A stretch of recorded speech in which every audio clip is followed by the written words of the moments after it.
শিক্ষক কিভাবে তৃতীয় শ্রেণীর একজন কর্মচারী হয়?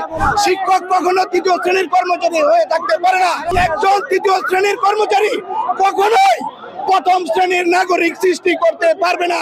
আমরা শাহবাগে এসেছি প্রতীকী আন্দোলন হিসেবে, যে আমরা কলম বিসর্জনের মাধ্যমে আমরা জানাতে চাই জাতিকে যে আমরা কলম বিসর্জন দিলাম। এই কথার অর্থ হচ্ছে এই যে আমরা সাময়িক সময়ের জন্য আমাদের শিক্ষার্থীদেরকে প্রয়োজনে পড়াবো না, কিন্তু পড়াবো না তার কথা এই নয় যে আমরা তাদেরকে একবারে পড়াবো না, এই ক্ষতিপূরণ আমরা সামনে পুষিয়ে দিব। কিন্তু আমাদের উপর পুলিশের যে এই ন্যাক্কারজনক হামলা, আমরা এর বিচার চাই এবং আমাদের শিক্ষক নেতা মাহবুব স্যারকে আটক করা হয়েছে, অবিলম্বে তার মুক্তি চাই। এবং আপনাদের মাধ্যমে আমরা এই জাতিকে জানাতে চাই, শিক্ষক কিভাবে তৃতীয় শ্রেণীর একজন কর্মচারী হয়? শিক্ষক কখনো তৃতীয় শ্রেণীর কর্মচারী হয়ে থাকতে পারে না। এবং একজন তৃতীয় শ্রেণীর কর্মচারী কখনোই প্রথম শ্রেণীর নাগরিক সৃষ্টি করতে পারবে না।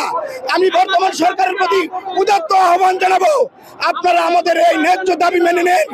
এই ন্যায্য দাবি মেনে নেওয়ার মধ্য দিয়ে শুধুমাত্র শিক্ষক সমাজের লাভ হবে না, এই শিক্ষক সমাজের সাথে সাথে পুরো বাংলাদেশ উপকৃত হবে। আমি বর্তমান ইন্টারিম সরকারের প্রতি উদাত্ত আহ্বান জানাবো, আপনারা আমাদের এই দাবি মেনে নেন।